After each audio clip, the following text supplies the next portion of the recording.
Welcome to the studio with Paul Shearer.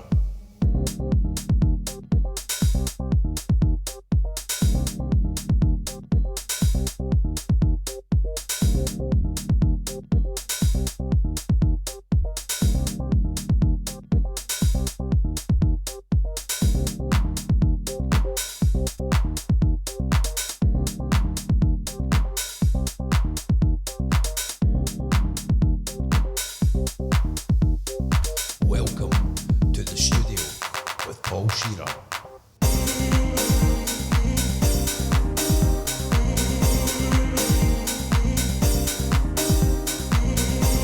Good afternoon, ladies and gentlemen, and welcome to another episode of the studio with Paul Shearer. This episode we're going to be talking to Paul Clifford, who is a fantastic singer who I've known for many years. How are we doing, Paul? I'm good, Paul. Yourself, mate? So, what's been happening, mate? You were down in Sheffield playing just last week, was it? Last Saturday, Sheffield O2 Academy supporting the Clone Roses. Sweet, And sweet. How many was it that? I reckon there was about 1,500. Wow, that's a big gig, mate. Excellent. It's certainly big for me, you know. So Paul was in. What was your band's name again? It's the James Experience, Born of Frustration. Fantastic, James cover band, man. They're really, really, really good. So, how did that come about, Paul? And how is that going just now?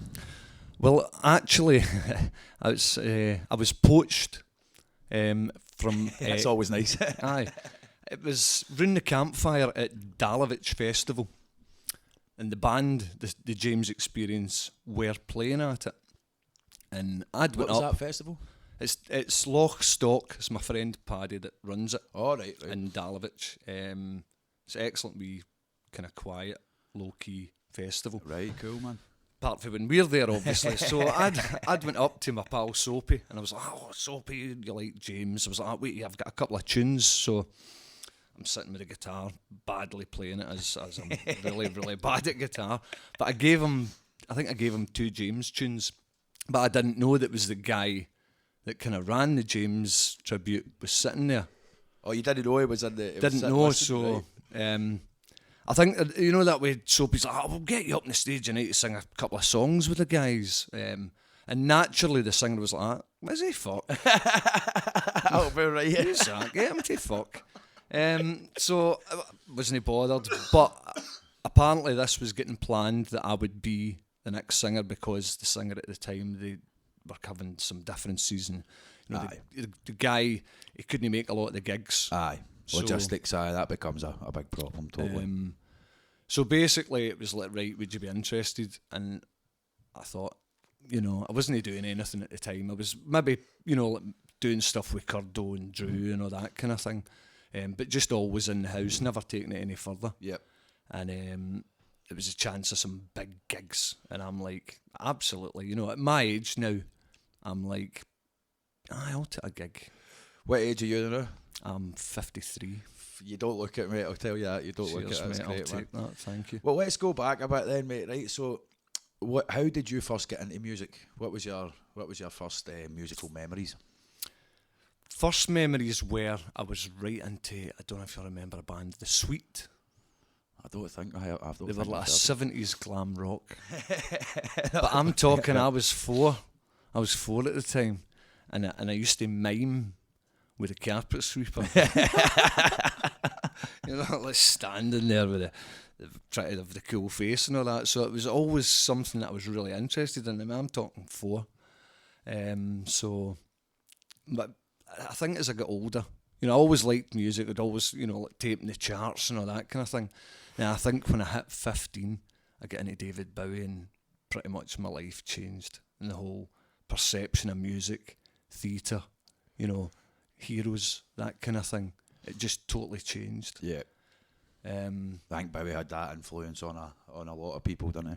definitely, mate, definitely. But that was a moment that I think changed my life and changed. Then it was just after that I started with my first band, and they were called the Diamond Dogs. I couldn't even think of an original name, so I'm like, I'm just going to poach a Bowie album, and nobody will notice. And I remember we'd done a big backdrop. That's what you had back in the day, you know. It was like a backdrop, and it was some guys from like the art, like the art bit in St Pat's, the art department. The art department. So they'd done all this big, and it was like a big kind of wolf thing jumping through the air with the moon at the back and big claws, and it was like Diamond Dogs, and it was wrote in a different style. It wasn't wrote in the Bowie style. And I thought, that'll look good. Nobody will know, but obviously people did know, you know. It was just one of these things, but that was great fun.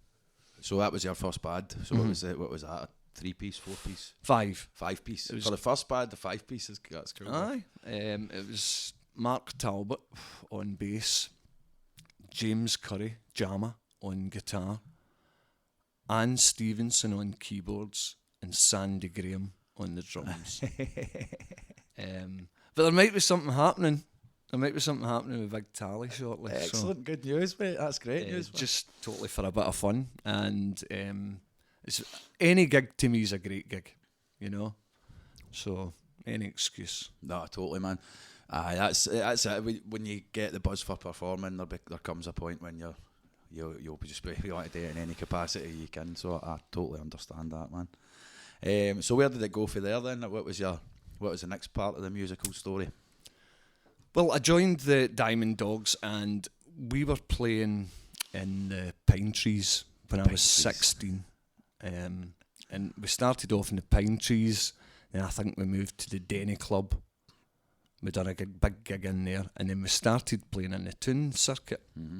And we were playing in the Cutty Sark. But I remember I was playing in the Cutty Sark at 16. Mm-hmm. But remember, you get served in the Cutty at 16. That was just one of the things, you know. I just was like, this is just great fun. And then we kind of, I think they split up, you know, everybody kind of going their ways, and folk, like a first band, a lot of folk will be in a band once, and that'll be, I was in a band back when I was 16, and I never went back to it. It was something I always kind of kept going back to, and then I met up with Tommy and Jerry, and they'd kind of, do you fancy coming along and singing with us? And David Curry as well on keyboards, and wee Friendy on the bass. All right. And that just took it up a level from, you know, the Diamond Dogs, and we were playing bigger gigs. I say bigger gigs, it was still pubs. Yeah, but busy nights. You know, yeah. We always filled places, and everybody seemed to have a good time, and that's the whole thing, innit? It's, if you're going out, you're doing your thing, and everybody's having a great night. It's almost the mark of success eventually, is whether you can pull that off night after night, like whether you can make people have that same feeling, mate. There you go. It's just funny. I was thinking there. So like an earlier episode we done in the podcast, we had Jerry on, and we were talking about Sid James' experience. Now Paul was the singer in this band. That's what the band we were just describing there. Eh? Yeah. Just in case there was an earlier iteration, but. And so he was talking away about Summit as well, and I was telling him, like, one of the things the earliest memories I've got is my mum and Corinne, who's Paul's sister, like talking about how great it was at your gigs, like, and I was before the time I was even like, I didn't really get why it was even a big deal. Do you know what I mean? I was that like far away from even playing an instrument yet or anything like that. Do you know what I mean?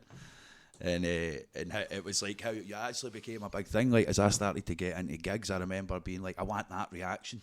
Mm-hmm. I want the reaction that yous used to get off my mum that before I was old enough to understand any of it. Do you know what I mean? And it was pretty funny. But another thing I was just thinking about there as well, but is I actually think I can remember that when I was about 16.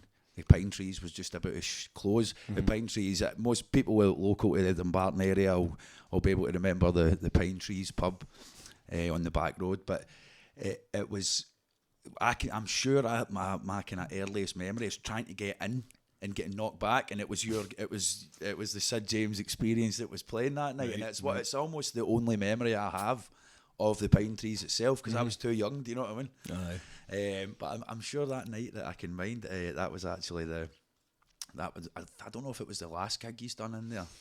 I can't remember, to be honest. I know I played in there as the Diamond Dogs. I don't know how many times we played Sid James, but there was different kind of members came and went as well. Aye. But again, you know, you were saying my sister and your mum, Ellen, friends and family came and they played the part of being the audience. Aye. You know, Aye. which was really, really important. I think doing it on that level, because I mean, we have played some frosty ones as well. I bet, mate. But I had a good chat yesterday with Crawford, and as another musician that I'd done a podcast with, and we were talking about like bad experiences at gigs. Please feel free to tell us a couple if you've got some good ones. Well, I think there was one, and it was a lady who through David Curry had asked us to play, and I can't remember, it was up the loch somewhere, but you know, like Helensburgh side. It might have been Gaelic Head. It might have been, right, and to be fair, I couldn't be arsed because I was driving the van that night. Right, designated driver. Aye, so you know that way you're just kind of in a mood. Aye. For the word go. So the crowd were kind of wanting, you know, like one of these pubs where folk tell you what to play. You know, they're maybe no digging you singing Bowie. Aye, at the so top of your voice. they tell you what they want to hear. Mate, you want to hear that, you do this, do that. And we just didn't hit it off. You know, they didn't really like me from the start. I didn't really like them. And it wasn't going to get any better. So there was a few of them, but no many. Generally, when we played like the hometown, everybody came out in their, you know, hordes and done their support. But, you know, I was just thinking there, that's the difference between this kind of, you know, moving it up a level where you're playing like in a tribute band. It's, you're going to an audience that you don't know. I know they know the tunes. Aye. But personally, you've obviously still got to play the part. Aye, and you've got to prove yourself. You've got to live up to the expectations a bit, You know, which is and high stress, totally, man. Like, puts another dimension on it, you Yeah, know, because you know folk are going to judge you, you know, if they're fans. I've done it myself. You know, I've went to, it was like the Bowie Experience. I can't remember the actual band's name. And, you know, and I'm like, right, I've sang Bowie, I've been a Bowie fan for years, and I'm going to have to be really good to impress me. Here. Aye, totally, man, totally. And I think 3 songs in, I was singing right down the front, you know, just like right into it. And the thing about these gigs as well, I was at the Smiths Limited last night up in Broadcast, because I've been gigging with the guys, so I know them. Don't know them well, but they were coming up to Scotland. They're from Manchester. So I was like, I'm going to go in, you know, say hello kind of thing and watch the gig. And I was watching every day, and see after I think like 3 songs and a few, the audience having their beers, they forget. They actually, you know, they forget you're a tribute. Aye, totally, man. I like the whole idea that it's no the band that's playing goes out the window because everybody's enjoying it so much. But I would say, mate, see if you're not a good tribute act, you'll not get that reaction, so that it'll come, people will not have that same experience, you know. But if you are a good tribute act, then people get lost in it just the same way they get lost in the original music, you know. I think the Pink Floyd, Ozzy Pink Floyd is probably the best tribute act that I've seen. Like, I've seen them live the whole show. I haven't seen yous yet. I'm sure yous will be top of that list. But I've know that when I saw them, I was like, oh, like they're not messing about here. Do you know what I mean? Like the setup, the stage show, and that, it was like a Roger Waters gig now or a Pink Floyd gig in the past. You know, it was like a serious affair, and I think like you don't get away with that. You don't get that good reaction if you're not really good at being a cover band. You know what I mean? So no, that's good, mate. That's good. So what was the gap between Sid James' experience and then Born of Frustration? What was the gap there? Well, excuse me. I did leave the Sid James Experience. Yeah. And it was because we were doing the same circuit at the time. Aye. Excuse me. And the guys, I mean, everybody's got their own lives. Yeah. It wasn't That's really, what ultimately it always happens, doesn't it? With you bands, know, you know. older guys in a band, you know, like, well, can you do that gig? Can you know, all this kind of thing. So getting a gig together was really quite a lot of work. Yeah, totally. And it was Jerry Deeney that did most of it. Aye. You know. And if it wasn't for Jerry, it'd have probably ended a lot sooner. Aye. But I was kind of hoping maybe they would get another singer and carry on. But it never really happened, and then Tommy died, obviously. Yeah. And that kind of, knocked everything in the head for a wee. Oh, excuse me. That's all right, mate. Just clear your throat. I can chop it out anyway. Aye, so and obviously when I was saying Tommy died, we had an excuse to do a few things like charity gigs for Tommy and all that, and they were really nice, and then obviously I got asked to do this, and I say it was too good a chance. Mate, it's like, especially like, I'm a big James fan like yourself, do you know what I mean? So like, see, the thing is, for me it's really hard to imagine, because I'm no like a front man, do you know what I mean? I'm not very good at being like dancing and stage and engaging the audience. And I love music and I love to play and sing for people, but it's like I'm not as good at the front man antics, right? Actually I've got my big mate Gavin as the lead singer in our band now, because it's so vitally important that somebody is good at that. And when you think of him, it was like, he was... It's like up Freddie Mercury kind of levels of frontman energy. Do you know what I mean? Yeah. So I think, mate, like to be able to step into that as well is fucking a fucking accomplishment. Do you know what I mean? Like that's cool, man. Especially after a few years out and that. Do you know what I mean? Yeah. Like picked up by around the campfire and that. That's a fucking great story, mate. A great story. But I mean, the first gig it was one of them sink or swim. The first gig I done with them, I had 2 rehearsals, and it was Spike Island, The Resurrection. And that was from the Stone Roses that played there. That was one of the early gigs back. So a wee bit far away for that bike there. That was one of the early gigs back after the pandemic, wasn't it? If I remember right, it was 5 days after stuff was allowed. Britain or England had opened up. Right, wow, man, like, crazy. When you got there, and they showed us the stage, and it was the empty field, and I was like, oh shit. Oh no, it felt like a blade of grass in that field a bit from that. And I thought, right, this isn't going to be good. How's this going to go? But then, when we walked out onto the stage and it had filled up, it was just like a euphoric moment. You're like that, right, I've got to go for this. There was a bit of fear. Aye, it was like, totally. So, just, went and done my stuff, totally went for it, sort of, really kind of over the top, because it's the one chance. You would have to be, but as well, like, to be doing that kind of... I mean, it was 14,000 people, and it was just mind-blowing. That's a huge gig, Paul, man. That's amazing, man. Like, that was your first one back to you after first one, hiatus, do you know what I mean? Wow, man, that's I'm sure it left you in good stead moving forward, you know what I mean? It scarred me, you know what I mean? It really has. It was, you expect, I think it was fantastic, and what an opening gig, but every other one, is different and on a totally different scale. Yeah, totally. But we'll see. We'll see what happens. We're getting booked for, I think we're missing the one this year, but we're booked for one next year, which is on a similar kind of level. That's brilliant, man. That's great news. Do you know what's the name of that festival? I don't know, because they change the name every year. Every year, I can't remember what it's called this year. Oh, they change the name every year, really? Yeah, but it's round about Manchester area. Right. So, Widnes, St Helens, that kind of thing. Aye. No, that sounds excellent. I mean, it's something to look forward to as well. But to come back, I can't get over that size of the crowd to come back after a gap. You know what I mean? And like, especially the pandemic as well. When I went back to doing pub gigs after the pandemic, I was like, all over the place at first again. I know. Never mind that now. No, that's great, man. That's great news. I'm glad it's going well, and I think it's good for good energy, good to be moving forward into something like that. You know what I mean? How would you say music has helped you? That's a hard one, Paul. Sometimes it's an easy question on the outset, but when you have to like answer it honestly, you have to kind of be personal and honest. And sometimes that's maybe isn't a great question when but I think it is, because it makes you have to think about the answer. Like. It's like you could probably do a 3-hour podcast talking about that one question alone if you want. I know. I'm thinking you're like that. Oh God, how's it?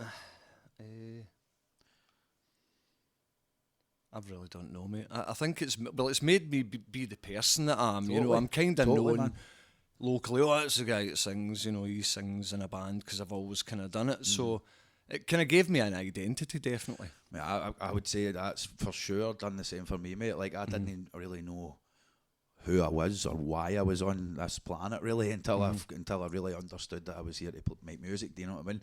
And for me, it came with like I had to see that you could make a living playing music, and then see the first time I done that, the first week I spent busking in Australia and making good money, I was like, it all makes perfect sense now. I completely understand how people have become musicians, all the different levels of musicianship. Do you know, you can be a grassroots musician, you can be a cover band playing to 15,000, you could be a Justin Bieber type, do you know what I mean, playing to millions around the world, do you know what I mean? But the joy, I think, once I realised that that's who I was able to find the joy in all the stages and for all the people, do you know? So and I felt immediately as like part of the musicians club, if that makes sense to what you were saying, do you know, like so I mean it certainly helped me with my identity as well. I mean I would say, like, so I think if you're like a dancing performer frontman, right, that's one type of frontman as well, and I'm sure you're getting something out of that exuberance for life, that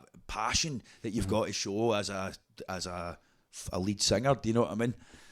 Like, I completely get what you're saying, but I don't think it's something. I mean, even when I was watching Johnny last night doing his Morrissey, it's just so natural to him. It really was, you know, and it's like playing a part. It is, you know. Suppose I've done a bit of you know, amateur dramatics. If you remember, did you ever see or were you at the Godspell that I done? No, I never knew that. I think your mum had went. Where did she go? Again, it was in the Dennis Civic, and it was like, I think that's 250 people. Right, and you're doing this play, and that was terrifying. I think that was when I was about 26.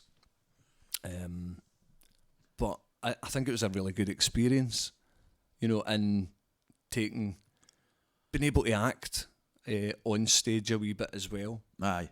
You know, and you're not trying to be somebody, you're using wee bits of influences of a video that you like. Aye. But now I've kind of had to revert back to, no, this is what he's like, you need to be like him. A bit more of a singular approach. So it is just kind of like playing the part a wee bit. Totally, man. Like that makes a lot of sense. Like, I feel like I was always like super para. I've always loved like blues and soul music. So it's really easy to sink your teeth into like a soul song and like put your passion into it and be like confident doing it. But for me, like, I wasn't like that in front of people for years, you know what I mean? Like, it was music specifically that helped me come out of my shell. Oh yeah, definitely. So like, it's helped me come out of my shell. It's helped me like find my identity. It's helped me find kind of my place in the world.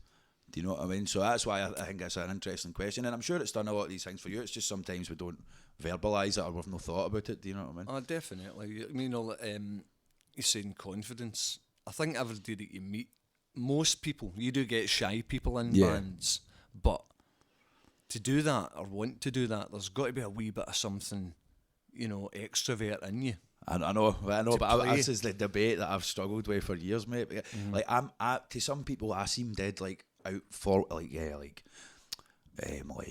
what's the expression I'm looking for? Like, very outgoing, like very outgoing and very like brazen and kind of stuff. But actually, I'm not like that at all. Do you know what I mean? Yeah. But I know that you have to be like that. Number one, if you're not enjoying the music you're playing, the audience aren't going to enjoy. So if you're not enjoying what you're doing, they're not going to enjoy it. Or if you're nervous about what you're doing, they're going to pick up on that. Do you know? But I think eventually I was able to see it, like you're saying. Like, I realised it's a character. Yeah. And it's like, being able to tap into that character is cathartic to me in some ways, I think. Like, when I've struggled with like mental health problems, do you know what I mean? And it's I don't know, it's just funny, like, do you know John Martin? Like, there was a wee video just before he died. There was this video, and it was like Phil Cunningham, the Scottish musician. I can't remember what band he was in now, but it was like 70s, 80s kind of guy. Actually annoying me, I can't remember what band he was in now. And he done this wee documentary with John Martin on YouTube, and it's split. John Martin obviously had problems with alcoholism and drug abuse and domestic violence and stuff like that. Like, he had a troubled journey as well. Do you know what I mean? Yeah. And there's this bit when he's explaining, he's like, he's like singing the blues down the microphone. It's just good for the soul and that. And then it cuts to him and he's like sobbing. He's like, "Oh, believe it," and he's like crying and sobbing and singing, and it's just fucking like electric. Like, it's just so much feeling in what you're watching. It's amazing. Do you know what I mean? Yeah. And I think after I seen that, I realised, all right, so there's something. I know obviously not everybody falls into this bracket, but a lot of people do. And like the kind of tortured creatives, like you're unhappy on the inside, and so it spurs you on to create good music and good art. Do you know what I mean? But I know it was, for me, that was another aspect of like how music had helped. But it's a very layered question. Do you know what I mean? And I think it's got but there's a point to it as well, because I think that when you think about it, you become more grateful. Do you know what I mean? Like I've got so much gratitude for like finding music. Thank God I found music, because if I didn't find that, God, who knows where I would be? Do you know what I mean? It's, you know, for us it's so important, but I think if you didn't have it, and you know, there's a guy that I used to work with, and he'd been talking about music, and he's like, I just don't ever listen to music. I've never listened to music. I don't like music. And I'm like, what's wrong with you? And it's completely wrong for it's me like to when people that. say I don't like dogs. Aye. I don't like dogs, or I don't like cats. I'm like, what? You don't. I know it is a weird one, and I think it's just for that person. There's no relevance. Like, they're not connecting the idea that there will be a song that will remind them of when their mum was alive 20 years ago, and but they'll just not be thinking about these are that's what you're talking about when you're asking, do you like music? Never bought an album, you know. You're like, what? I'm sorry, what? And you do judge people. You're like, what's wrong with you? But again, it's just what you, as you say, if you find it as a total love, and I think once you're playing it and you become that kind of level, as you say, like a musician, whether it be singing or whether it be playing, it just becomes, you know, part of your life. Yeah, but yeah, no, that's it. There's very things that you can take from it, but it's a great thing. So I like to ask people this question as well, right? What is your biggest failure, and what did you learn from it?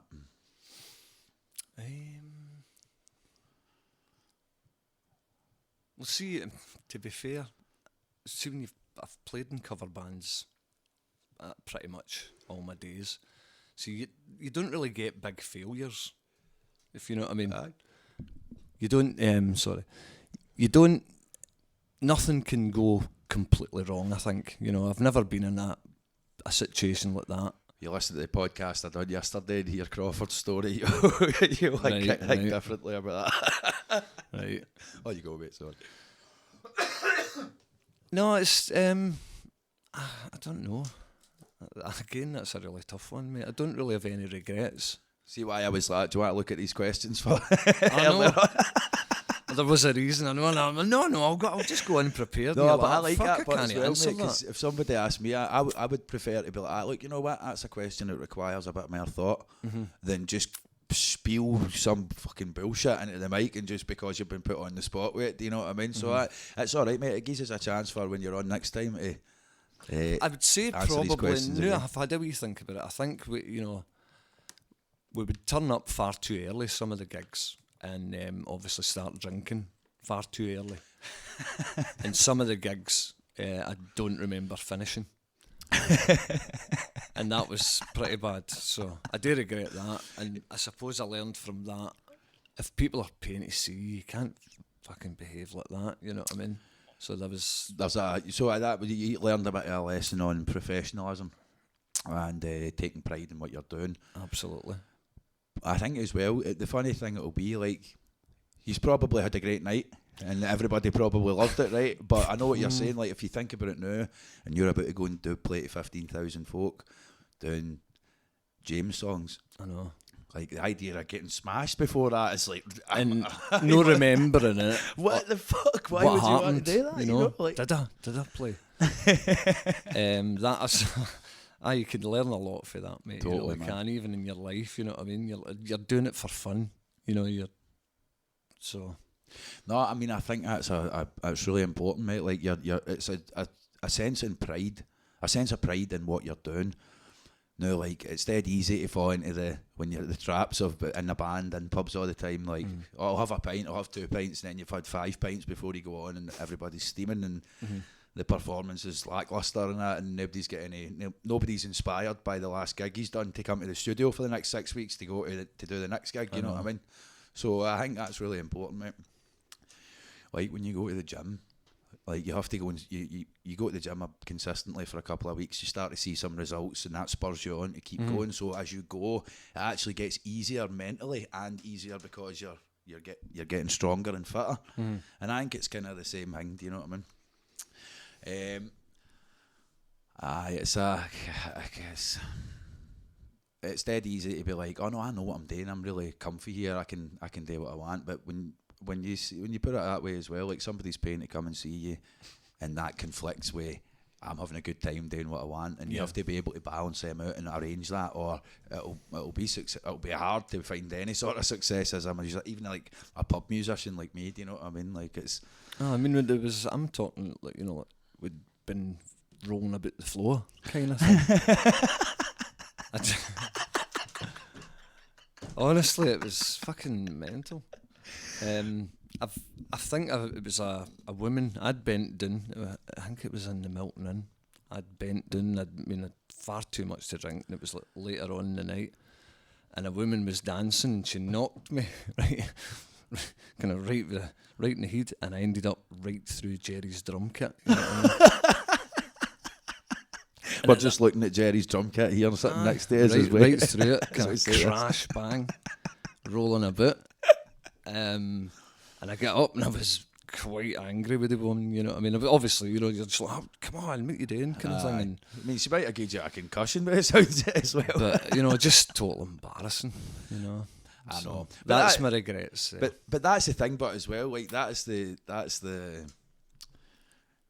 rock and roll, innit? Do you know what I mean? Like, think about it, like what, like the punk acts and all that would have been doing, like, and then like. To be fair, if I was watching it, I would find it highly entertaining. You know what I mean? But that for all the wrong reasons, you know. Well, fucking check this out, man. Did you see that video that was floating about? And it's a band are playing. They're kind of older guys, must be 60 plus, 4 of them, and like the singer's telling the drummer that he's lagging. He's like drifting out of time a wee bit, and he's going like, at him, pick it up. And the guy's like, that fucking jumps up and pushes the singer, and then the singer comes back in, and the two of them are wrestling in the drum kit, and fucking the 2 other members of the band are trying to keep playing, and they're like, what the fuck is going on? Still playing. It was floating about Facebook and that for a while there. It's good, no? It's like there's a really bad one I know where the guy's playing. He's in the Cavern Club in Liverpool, and the guy comes up and whips his feet away from him while he's playing, and he falls forward, smashes his guitar up, and I think it was because he was playing Sweet Caroline. Apparently, I don't know if that's a justification for it, but I remember Tommy's guitar gets smashed. I don't know if you'll remember that. It was or Jerry told you. If MD's ever mentioned it, it was in the Stag's Head. And Tommy'd get this guitar, I can't remember who, it was a loan of, to try it out. So he had it sitting in the stand, and a couple of drunk folk, it was a guy and his wife, started having an argument, and they went to walk out the door that had been locked with all the gear, and she tripped and fell right through Tommy's guitar, and it snapped in half. Was it electric? Aye. Oh my God. But you know, wow, you're just like, can't believe that. Sorry, I just went off there. No, mate, that's absolutely fine, mate. That's the kind of thing we want to be doing. You know, like that's they take the twists and turns that go where the conversation takes us, mate. Do you know what I mean? Especially by down the memory lane, there's always good things to think about, and I'm hoping that a lot of people from my age, for your age, for younger than me, I'll end up listening to this, and hopefully there'll be a lot of people who will remember some of these stories and remember these venues and gigs and stuff, you know. So, no, mate, that's brand new, man. I'm always happy to talk about our stuff, man. What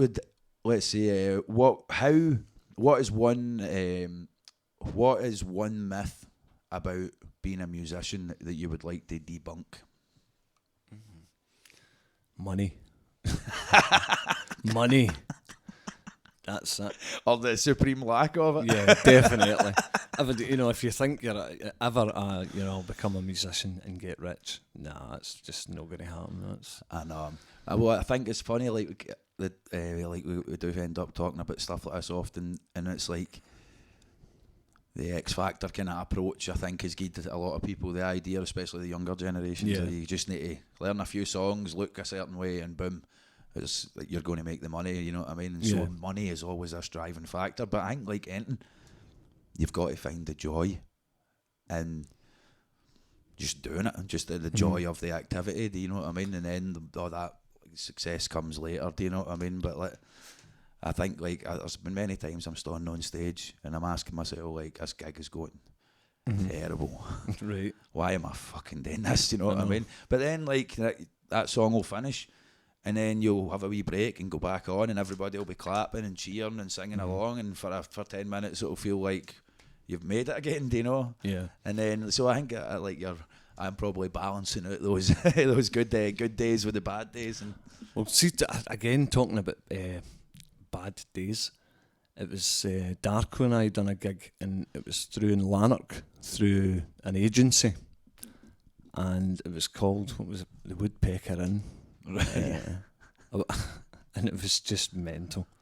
From kind of starting, it was all kind of younger folk mixed with older kind of, mental folk. Aye. And they were all doing shots and drinking Venom and in and out the toilets, and it was getting rowdier and rowdier, and we were trying to play like Eric Clapton and, acoustic nice covers, just wee acoustic covers, and the other gig we'd played was in a Croatian restaurant, which was really nice and very sedate, it was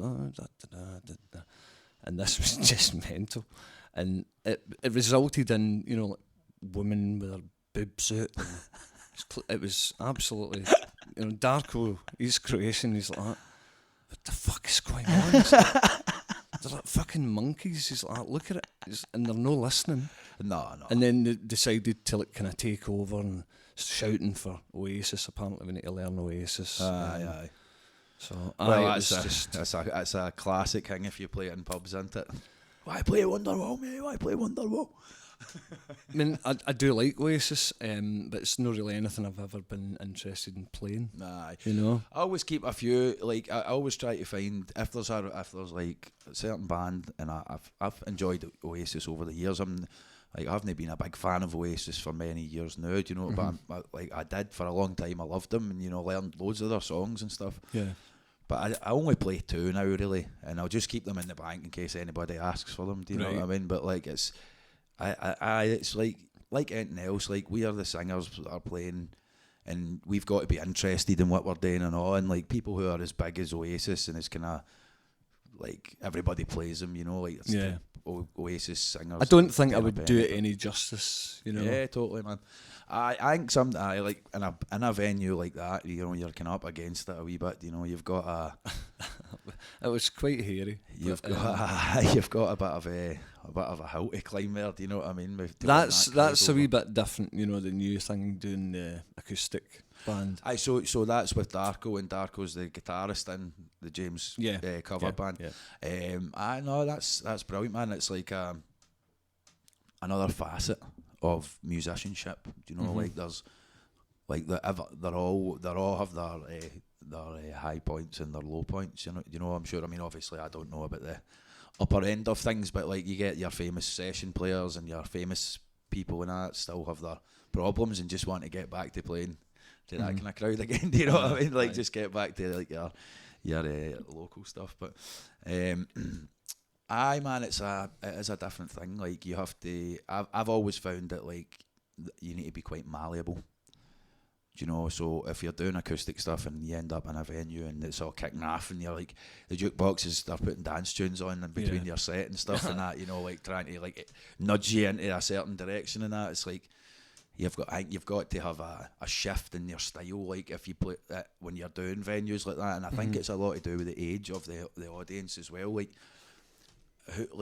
what 20-year-old now knows anything about Neil Young or Eric Clapton or do you know what I mean, or Bowie? Like you might have heard these people's names in the passing, but that's the stuff that most folk are like play when they're into music in it. But these young ones they've never heard any of that, so like you don't know. Like you've got to take a new approach, a new tack to try and deal with that kind of audience, and I suppose that's going to be a thing for you too. Like as you go through doing these gigs, it will become apparent which songs are working, which songs work with different age groups, and that which crowd pleasers can turn the gig around. You know, like because Darko and I decided to do tunes. Sorry again. Decided to do tunes that we both liked, not ones that I thought were going to be popular. So this is kind of hard. I understand the problem here. You know, you're like, right, okay, we'll work out like I don't know, for instance, a Doors song, but do a different one. Do Touch Me, and you're like, oh, let's try that, and I think it works really well. But in that woodpecker in, nothing, absolutely nothing. And you're like, nah, this just isn't going to go down well. A classic by the Doors, and it's like I've always toyed with the idea of playing that song as well, but I've never been able to find a arrangement that I thought that I could really do justice with on just the acoustic. Do you know what I mean? I did catch a wee clip of you doing it, and I thought it was interesting the way you've done it. That's cool, you know what I mean?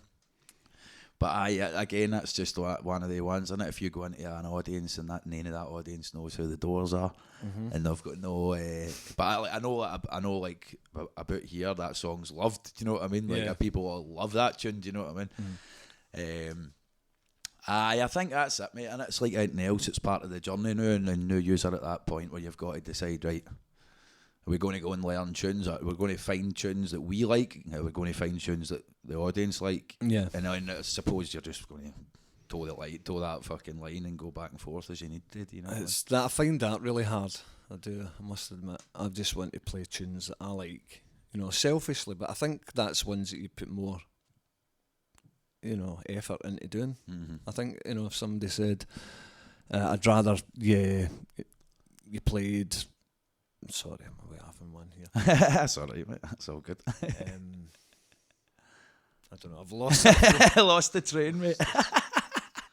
Mate, honest to God, don't worry about it. It happens all the time, man. I think, like, people don't date much when you're in normal conversation, right? But in that kind of, Jerry called it the official, he's like, the official blether. That's what he was calling it. So I was like, that's great, because you need to talk more, and you need to concentrate more, and inevitably you'll lose track of what you were talking about, you know. So you know, and of all the gigs I've done, and even recently, this is the most nerve-wracking thing I've done, I think, in my life. Honestly, that's coming for playing 15,000 people. You know what I mean? Yeah.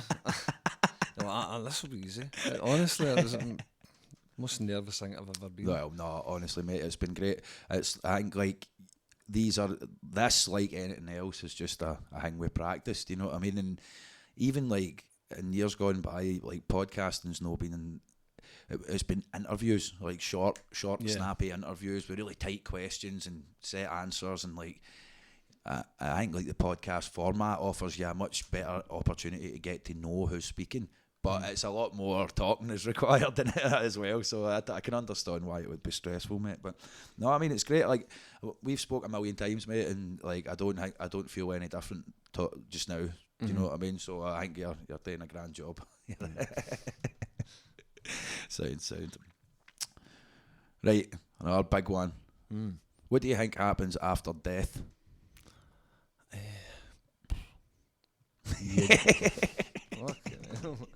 I really wish I'd looked at these. What do I think happens after death? People remember you.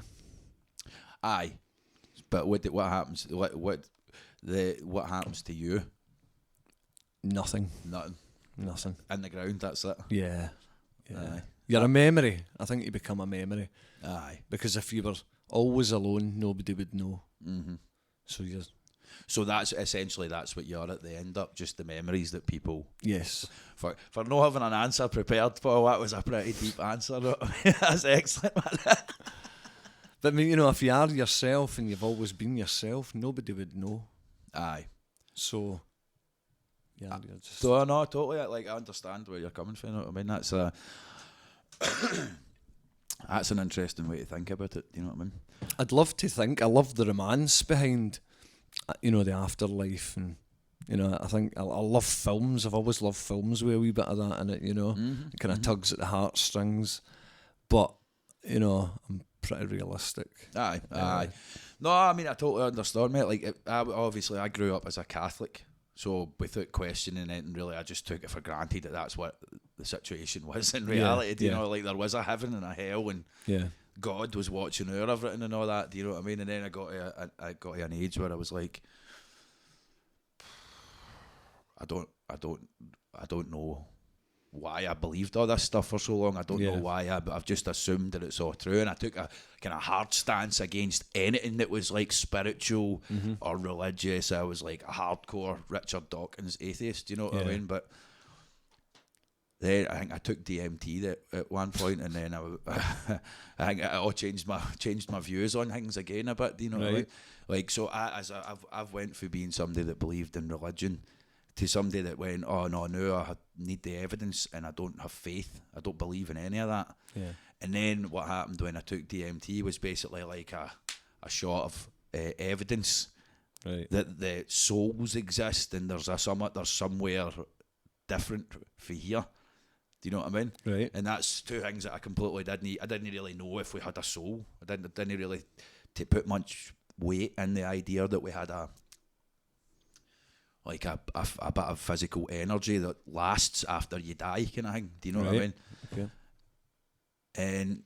But then when as I say, during that DMT experience, like, there was some things that happened in that made me rethink that. Do you know what I mean? Because it felt so real. Mm-hmm.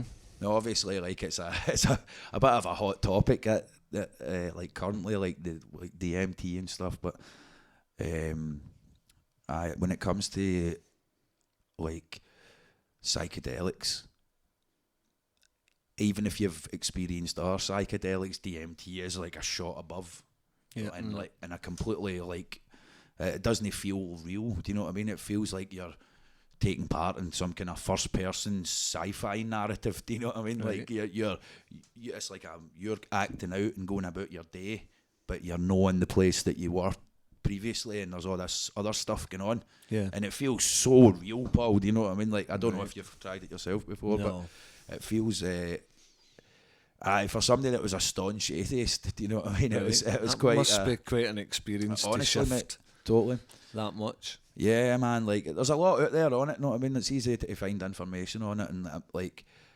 I'm sure I'm not the first person to say this, you know what I mean? But like, definitely people would be surprised, I think, to hear me questioning some of the stuff that I've held, like, I would believed false for so long. Do you know what I mean? And that's purely down to DMT. Like, I'm going to do a podcast at one point and just tell the whole story. Maybe just do it like a solo one, and then explain it all in detail, and then people can always go back to it and listen to it if they want to, like, hear all about it. But it was madness. It was wild. Don't know if I'd take that.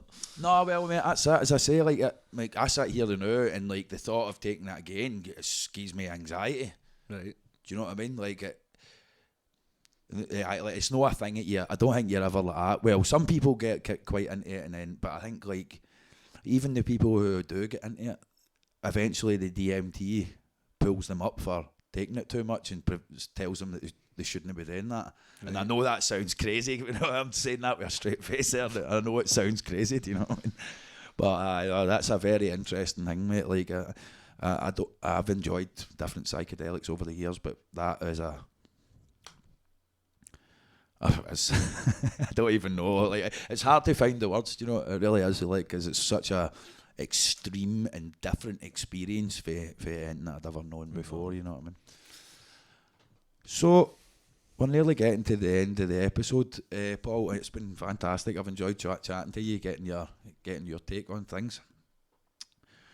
This is another one that everybody's like, oh no, you need to give me more time with this question. What's your favourite album or song? Hey, right. Oh.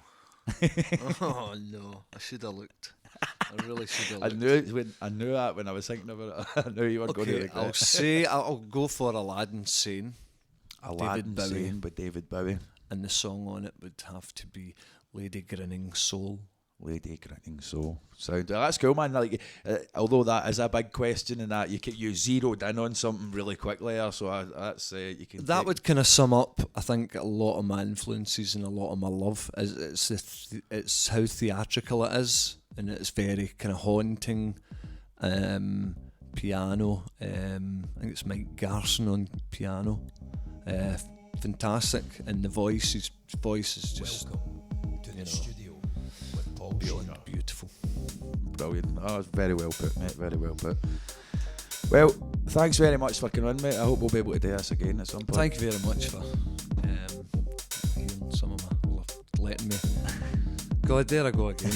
Letting me say some of my stories and relive some mad, bizarre moments. So thanks Not very a much, problem, Paul. mate, It's not a been problem. really interesting. Aye, mate. Excellent. Good stuff.